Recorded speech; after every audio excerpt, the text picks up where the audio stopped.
Welcome to Golf Sport Specific Training. Topics of discussion include biomechanics, sport demands, common injuries, and prevention. Biomechanics. The sport of golf involves a lot of core rotation and rotation in general. You're going to need a lot of hip and shoulder dissociation, so that ability to move one without the other one moving. There's going to be a lot of energy transfer and weight shifting, and then you'll need a lot of rotational power to be able to strike that ball efficiently and effectively. So, in terms of our core rotation, our hip and shoulder dissociation, if we look at the top two images there, or the images to the first two from the side view and that front view, we're going to notice that individual there is loading up that back leg. The hips, while there is some rotation, it's mostly that upper body loading with that rotation. And then as we move into that second pair of images there, we're going to see that weight is shifting from that back leg into that front leg, and then that individual is going to start with that hip rotation to begin the movement on that downswing.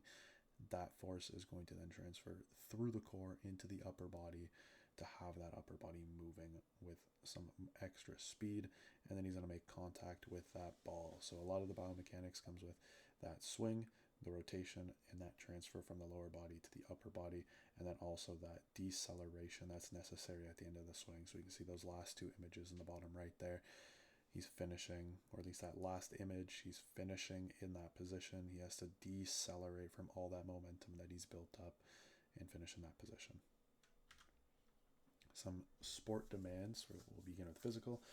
So a round of golf can last anywhere from 4 to 6 hours, so very long. That's where that aerobic endurance comes in. So that individual is going to have to be able to produce relatively high amounts of force, but also have some sort of resilience in terms of endurance and fatigue resilience, where they must be able to produce the exact same swing or very similar swings and be very consistent throughout the entirety of those 4 to 6 hours. The sport calls for a lot of flexibility and mobility within the hips, and also that upper body and that core, and being able to effectively rotate and have full range of motion there. There's a lot of rotational power that's necessary as well, again with that transfer from that lower body through that core to that upper body to produce power behind the club to be able to strike that ball effectively and send it long distances. And then there's a lot of coordination, so the athlete's going to have to be able to coordinate that lower body and that upper body movement in order to get that club face right in contact with that ball. And then there's going to be a lot of physical resiliency.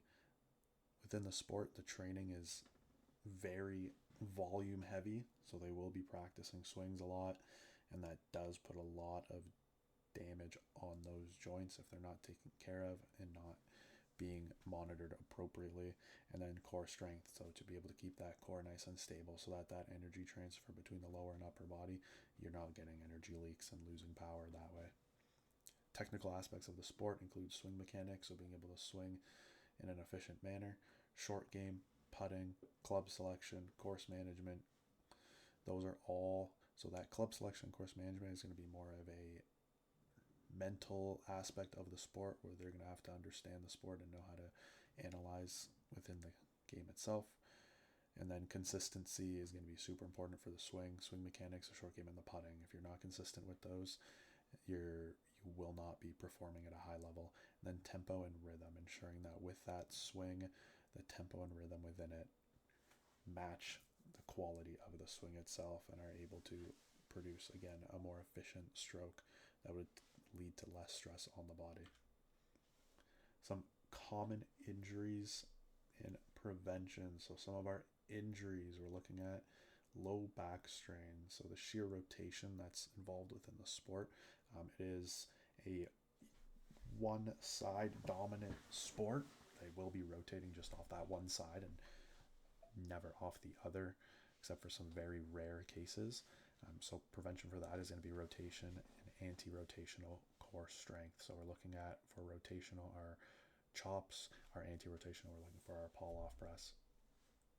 Shoulder injuries are also very common, mostly from overuse, and that's going to be with that backswing, having to repetitively get into an overhead position. And our best prevention for that is going to be strengthening that shoulder within a full range of motion. So that could be a movement such as an overhead press, and then improving that shoulder stability. So some things that we can do for that include strengthening that rotator cuff, so we can do our T's, Y's, and I's, really focusing on squeezing those shoulder blades together. And then we can also look at our face pull, where we're focusing on that external rotation overhead. Medial epicondylitis, or golfer's elbow, that's generally caused by the constant gripping and repetitive swinging, and then poor technique is also going to enhance the risk of this injury. Our best way to limit that is going to be improving grip strength, so that'll be training that forearm. Grip strength could be trained through farmer's carries. You can do things such as a reverse curl, strengthen the forearm, train that wrist in different motions, so that would be wrist flexion, extension, pronation, and supination, just to ensure it's strong in all areas. Wrist and hand injuries, so again, those are going to come a lot from high impact, impacting the ground, and then also that repetitive nature and repetitive stress added into those joints on a regular basis. So similar to our medial epicondylitis, we're going to look to strengthen all the muscles surrounding that. So we're going to want to work on the grip strength with very similar movements, and then wrist mobility. So that's something that's going to be very important to ensuring that that impact isn't limiting the amount of mobility within that joint. Hip injuries. So with the powerful hip rotation through the swing and that weight transfer, the hips are going to take quite a lot of abuse. So it's super important that we keep those hips very mobile and capable in those ranges of motion. So hip mobility is going to be super important here.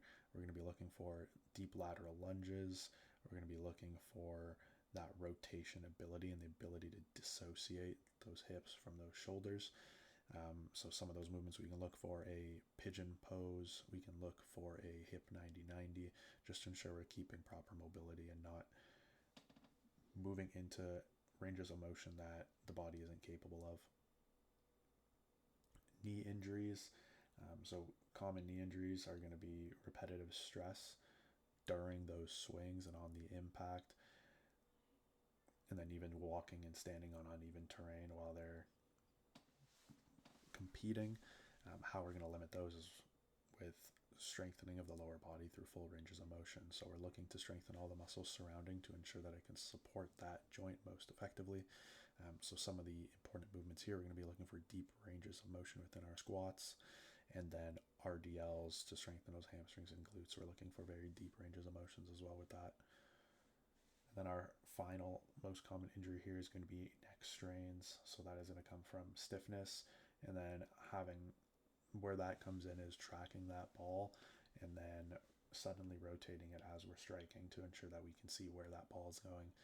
And a very good way to prevent that is going to be strengthening the neck muscle. So whether it be resisted rotation, resisted flexion, resisted extension, or isometrics from different angles and different positions around the head.